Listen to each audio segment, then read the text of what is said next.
अस्सलाम वालेकुम।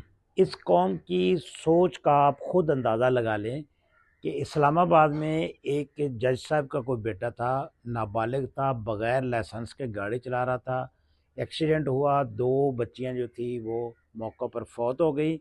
ये कौम कह रही है कि उसके ख़िलाफ़ सख्त से सख्त कार्रवाई की जाए। उसके पास लाइसेंस नहीं था और नाबालिग था और गाड़ी चला रहा था।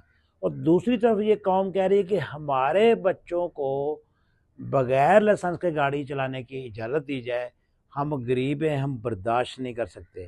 यानी यहाँ पे देखें मुनाफ़त कितनी है कि उधर कह रहे हैं कि उसको फांसी लगा दो और इधर कह रहे हैं कि हमारे बच्चों को खुला छोड़ दो। जब भी कोई हादसा होगा फिर यही लोग एहतजाज करते हैं कि उसके पास लाइसेंस नहीं था, उसके खिलाफ कार्रवाई करे। जब गवर्नमेंट कार्रवाई कर रही है तो इनको तकलीफ बहुत हो रही है। आप खुद ही अंदाज़ा लगाएं ये कौम कितनी अक्लमंद है।